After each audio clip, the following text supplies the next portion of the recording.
어떤 일이 있어도 그냥 짜증나라는 것으로 통일하시는 분이 있어요. 왜냐면 내가 다양한 감정을 느끼는데 그게 뭔지조차 설명이 안 돼. 내가 막 울어. 그러면은 어찌할 바를 모르다가 얘를 통제해야 된다는 무의식적 반응이 나오는 거예요. 그럼 이 아이들이 그 수많은 감정의 홍수 안에서 그냥 길을 잃는 거예요. 아빠의 역할을 좀 많이 강조하고 싶어요.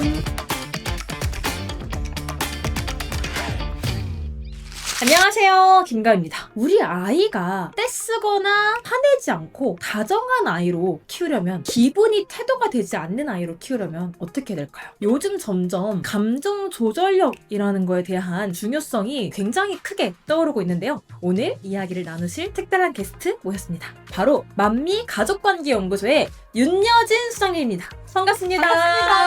아니, 이번에 또 좋은 소식 들고 오셨다고. 맞아요. 또 책이 나왔어요.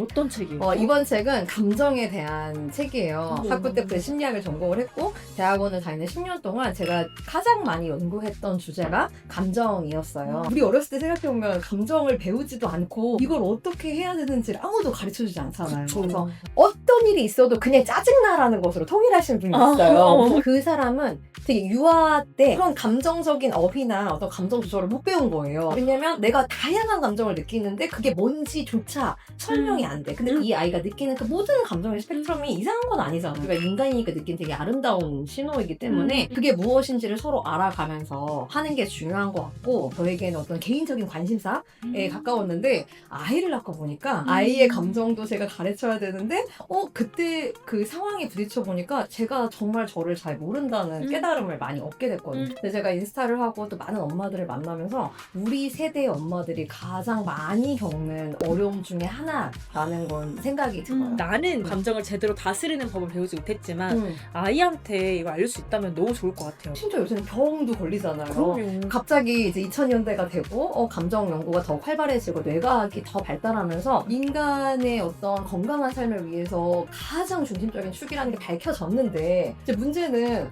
우리가 배우지 못했던 것을 아이들한테 가르쳐야 되는 의무를 갖게 되었다는 거죠. 남자는 뭐 태어나 3번 운다. 맞아요. 이런 말도 있고, 또 K 장녀들에게 주어지는 것도 뭐 그쵸. 참아야 된다, 울면 안 된다. 억압하는 그 감정은 필요 없어 니 이런 식으로 배웠는데, 근데 굉장히 감정이 어려운 게 학교 가서도 가르쳐주지 않고 내가 이 감정과 감정 조절에 대해서 도움을 받을 사람이나 장소가 정말 마땅치 않은 거예요. 그럼 후장님은 난 내 감정을 되게 잘한다고 생각했는데 커서 막상 보니까 아니었다 라고 알게 된 계기가 있나요? 20대 중반쯤에 굉장히 극한의 심한 우울증을 제가 몇 년 동안 알았어요. 우울증을 앓으면서 제가 느끼게 된 건 내가 나에 대해서 전혀 모르는구나. 그래서 저는 외로움이나 소외감이나 질투나 이런 것들에 대한 연구를 오랫동안 했거든요. 나 좀 나에 대해서 좀 잘 아는 것 같아. 그리고 뭐 이론적으로 이제 완전 막 무장했어. 그런데 이제 그게 착각이라는 걸 알게 된 게 출산을 하고 나서 아이를 낳고 나서. 네, 맞아요. 너무 공감 가는 게, 저도 슬픔이란 감정을 이렇게까지 내가 외면을 하고 항상 기쁜 감정을 더 표출하려고 할까 했는데, 한번 엄마 힘든데 울면 안 되지. 근데 제가 그날 이후로 안 울었고. 근데 이게 비단 저희만 얘기 아니에요. 그럼요. 우리 80년대, 90년대생들이 맞아요. 아마 대부분 이러지 않을까. 더 큰 문제가 되는 이유가 뭐냐면 아이들의 존재 자체가 그냥 감정과 본능의 덩어리예요. 왜냐면 전두엽이 많이 발달한 상태가 아니기 때문에 자기가 느끼는 대로 하고 싶은 대로 이제 유아기 때는 한단 말이에요. 그 풀 스펙트럼의 감정이 우리 같은 사람한테는 굉장히 불편하게 느껴지는 거예요. 애가 막 울어. 그러면은 어찌할 바를 모르다가 얘를 통제해야 된다는 무의식적 반응이 나오는 거예요. 얘를 입을 다물게 해야 되고 조용히 시켜야 된다. 왜냐면 우는 건 나쁜 거니까. 근데 우리가 혼란스러운 이유는 전문가의 책을 읽으면 아니래. 애들의 감정을 다 받아줘야 된대. 근데 나는 본능적으로 그게 너무 안 돼. 너무 나는 지금 어려워. 내 스스로의 그 감정도 마주하지 못했는데. 맞아요. 아이를 낳기 전에는 그래도 충분한 시간이 좀 있죠. 일을 통해서 해소할 수도 있고 뭐 나가서 놀 수도 있고. 근데 아이를 낳는 순간 이전에 살았던 삶을 살지 못해요. 그럼 이제 나도 내 감정을 몰라. 조절도 안 돼. 내가 왜 애를 상대로 이렇게까지 죄책감이나 자책감을 많이 주기 때문에 악순환의 고리에 빠지는 경우가 굉장히 많은데, 이거는 그냥 시대의 구조적인 어떤 그런 거지, 저 엄마는 애랑 맨날 웃고 막 잘 지내는데 나는 우리 애한테 소리 지르고 이렇게 생각을 안 하셨으면 좋겠어요. 지금 초등학교 2학년인 제 아들을 보면 말을 굉장히 잘하고 잘하고 감정 조절을 굉장히 잘하고 얌전한 아이가 로또에 걸렸다고 생각하시는 분들이 있을 수 있어요. 근데 아기 때 제가 인스타를 시작했던 가장 큰 이유가 제가 그런 절망 속에 빠져 있었기 때문이었어요. 그 인스타라는 공간에 글 쓰는 걸 하나의 제 감정 조절 전략으로 이제 삼았던 거죠. 내 애지만 도망가고 싶은 날이 정말 거의 매일. 근데 어느 날 제가 눈물이 막 나는 거예요. 근데 엄마 미안해. 엄마가 우는 방법을 잘 몰라. 네가 이러면 뭐라고 해야 될지를 잘 모르겠어. 그러니까 윤호가 도와줘야 될 것 같아. 그렇게 입 밖으로 제가 내건 아니까 제 내면의 갈등이 좀 많이 가라앉았어요. 애들이 울 때 엄마들이 속상한 이유 중에 하나가 내가 나쁜 엄마라는 생각이거든요. 근데 대단히 잘해줬어도 걔는 울 수 있죠. 우린 인간이니까. 그쵸. 슬픔은 이 아이의 것인데 내가 아무리 부모라 하더라도 우는 것을 멈추게 할 권리는 없잖아요. 걔가 감정을 느끼고 있는 중인데 그러니까 그 감정을 있는 그대로 내가 인정해주는 게 결국에 이 아이가 더 건강하게 사는 길이구나를 그날 되게 큰 깨달음을 얻고 얘한테 뭘 가르치고 이게 지금 중요한 게 아니고 내가 나를 잘 모르고 내 감정을 잘 모르는 게 그게 지금 이 이슈의 핵심이구나를 제가 그때 깨달았어요. 나도 그러면 감정 조절 한번 배우고 또 그걸 통해서 아이한테도 좋은 선생님이 되고. 우리가 심리학에 공동조절이라는 개념이 있어요. 공동조절은 같이 조절을 하는 거예요. 근데 같이 조절을 한다는 게 무슨 의미가 있냐면 이제 뇌가 발달해야 감정을 조절할 수 있어요. 그러니까 아무리 6살짜리한테 20살, 30살이 하는 감정 조절 전략을 가르친다고 해서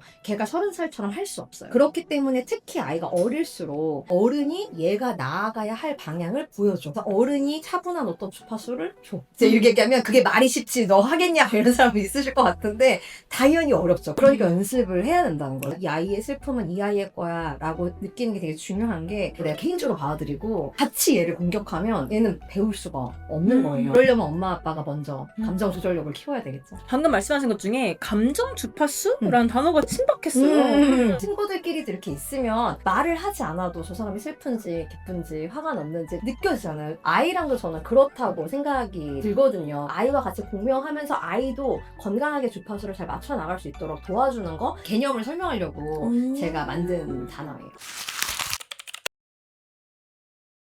감정 조절력이라는 게 지금 더 중요해진 것 같은 게 디지털 환경에 익숙한 아이들이 끊임없이 좀 타인의 삶을 보고 관찰하고 비교하면서 굉장히 이 번아웃, 우울증 이런 연령대가 점점 낮아지고 있잖아요. 맞아요. 그러다 보니까 지금 아이들한테 너무너무 중요한 키워드겠다는 생각이 드네요. 우리가 어렸을 때보다 지금 아이들이 훨씬 더 넓은 스펙트럼의 감정을 매일매일 정말 촘촘하게 느끼는 것 같아요. 우리가 느꼈던 감정의 스펙트럼을 생각하면은 그냥 작은 동네에서 느끼는 감정이었다면 요즘 아이들은 전 세계의 감정을 하루 안에 다 느끼잖아요. 매우 촘촘하게 막 10초에 한 번씩. 근데 문제는 감정을 교육하는 그 환경이나 교육 프로그램 자체는 우리가 어렸을 때랑 별반 다르지 않다는 거야. 그럼 이 아이들이 그 수많은 감정의 홍수 안에서 그냥 길을 잃는 거예요. 더더군다나 수십 년 전보다 훨씬 더 경쟁 사회가 심해졌고 부모들도 도파민에 절여진 상태로 불안 속에 살고 있다 보니까 그 감정을 어떻게 해소하는지를 몰라. 아이들이 뭔가 눈에 띌 만한 성취를 내면 불안이 조금이라도 줄어든다는 착각 속에서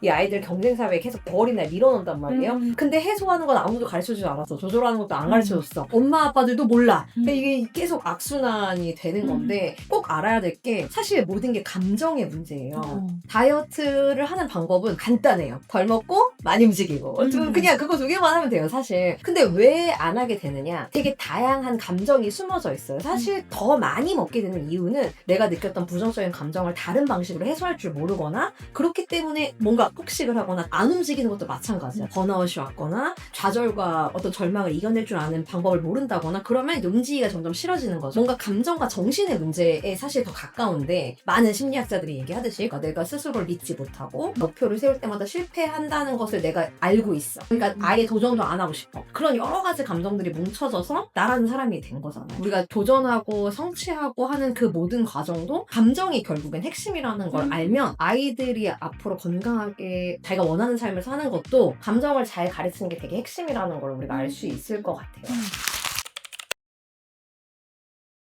그렇다면 이 불안 속에서 내몰린 부모들이 과도한 경쟁에 아이들 밀어넣고 아이들은 그 감정이 쌓이는데 이걸 어떻게 풀어야 될지 모르는 채 살아간다. 그렇죠. 이게 그럼 어떤 식으로 지금 발현이 되고 그러니까 있을까요? 가장 큰 문제 중에 하나는 아이들이 이제 어렸을 때부터 많이 울어요. 아니면 때를 써요. 아이가 때를 쓰다 갑자기 TV를 봤을 때 울지 않으면 제가 지금 감정이 조절되었다고 생각하지만 그렇지 않은 거죠. 그냥 도파민과 자극에 그냥 시선을 빼앗겼을 뿐이에요. 그럼 내 안에는 슬픔과 분노와 짜증과 뭐 여러 가지 감정들이 아직도 있어. 그러면 내 몸속에 응축되었던 감정이 아이들이 10대가 되고 20대가 되었을 때 기력이나 번아웃이나 우울증이나 자해나 그런 현상으로 이어지게 되는 거죠. 그러니까 우리가 제일 처음에 해야 될 것은 슬픔을 느껴, 화를 느껴, 그러면 영화 보고 그냥 끝내야지 생각을 하는데 감정과 좀 마주하는 연습을 하는 거예요. 부모부터. 부모가 그 아이의 감정을 같이 이렇게 들여다 봐줘야 아이의 그 해소되지 않은 감정이 비뚤어진 형태로 잘못 발현되거나 그러지 않겠네요. 맞아요. 감정을 우리는 되게 자연스럽게 느끼잖아요. 근데 그 아이들이 느끼는 거는 감정이라기보다도 그냥 에펙트라는 정동이에요. 그냥 본능적인 떨림, 느낌? 그럼 어떤 가정 환경에서 자라느냐에 따라서 자기가 느꼈던 그 복잡한 여러 가지들을 언어로 표현하고 이런 언어로 표현을 하는 연습을 통해서 감정을 더 많이 배우고 감정 조절을 배우게 되는 거지 그냥 내비둔다고 걔가 이게 무슨 감정인지 알고 이걸 어떻게 조절하는지 알고 하는 게 아니라는 걸 좀 알아야 될 것 같아요. 이 감정 지능이란 것도 학습이 되고 그렇죠. 그렇죠. 화를 내는 것과 화가 나는 것이 되게 다르다는 걸 아셨으면 좋겠어요. 화를 내는 것은 상대에게 뭔가 상처를 줄 수도 있는 행동이잖아요. 화가 나면 내가 화를 조절하는 다른 방식들이 많이 있어요. 근데 우리가 화나 슬픔이나 이런 부정적인 감정을 두려워하는 큰 이유 중에 하나가 이 감정이 타인에게 혹은 사회에게 폐가 된다고 생각을 하기 때문에 특히 아이들한테 가르칠 때. 근데 아이가 화가 난다고 해서 친구들한테 화를 내거나 짜증이 난다고 해서 물건을 던지거나 그럴 필요는 없는 거예요. 그렇죠. 짜증이 날 수 있고 그 짜증을 조금 더 건강하고 이로운 방향으로 얘가 조절할 수 있고 화가 다른 사람에게 피해를 끼칠 필요는 없다는 거지. 그 감정을 인정해주고 감정의 에너지를 조절할 수 있는지를 다양한 방법을 통해서 실험을 해보는 거죠. 아이가 전략을 찾을 수 있도록.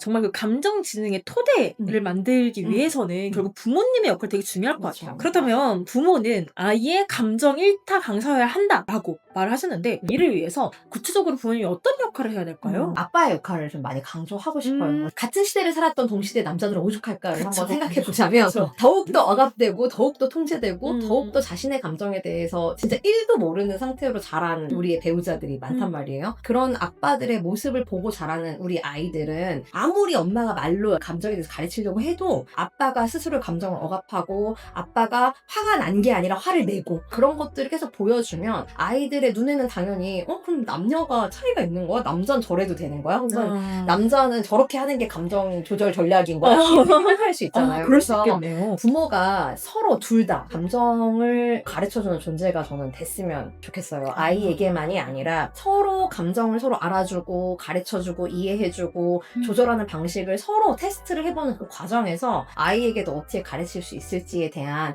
또 힌트를 얻을 수 있으니까. 근데 저도 지극히 평범한 80년대 남자랑 결혼을 한 입장에서 이제 만약에 조금만 표정이 안 좋으면 지금 뭐 불편한 게 있어? 뭐 기분이 안 좋은 일이 있어? 제가 그렇게 제안을 많이 하면서 스스로 내면의 목소리를 많이 키운 거예요. 그래서 아이에게만 뭘 가르쳐준다기보다도 그냥 가정 환경 내에서 우리도 다 미숙하다는 걸 인정하고 우리도 배워가면서 아이들이랑 같은 그런 환경을 만들어간다고 좀 생각을 하시면 좋을 것 같아요. 보통 아이의 그런 감정 조절하면은 엄마가 그 역할을 해야 그쵸, 된다라고 그쵸. 생각하는데 사실 아빠 또한 감정을 맞아. 들여다보고 맞아. 그 아이의 감정 조절력을 위한 적극적 동참을 해야 된다. 저희는 누가 어렸을 때부터 하루 끝나고 오늘 제일 속상했던 일, 뭐 제일 화났던 일, 기뻤던 일 이런 얘기를 많이 했는데 그때 저랑만 한 게 아니고 이제 남편도 같이도 얘기를 많이 했어요. 그러면은 남편이 이제 회사에서 뭐 화났던 일 이런 거 있잖아요. 9살짜리 애들 그런 얘기를 해 하는데 5살짜리 애나 40살이나 똑같이 화가 나는 거는 내가 싫어하는 사람 때문에 화가 나고 내가 마음에 안 드는 일 일 때문에 화가 나고 사실 인간이 느끼는 감정의 스펙트럼의 어떤 그런 것들이 비슷하더라고요. 생각보다. 원인들이. 이번 주 주말에 가장 재밌었던 일 뭔지 한 명씩 얘기하기 이러면서 이제 남편도 자기가 마음속에 있었던 것들을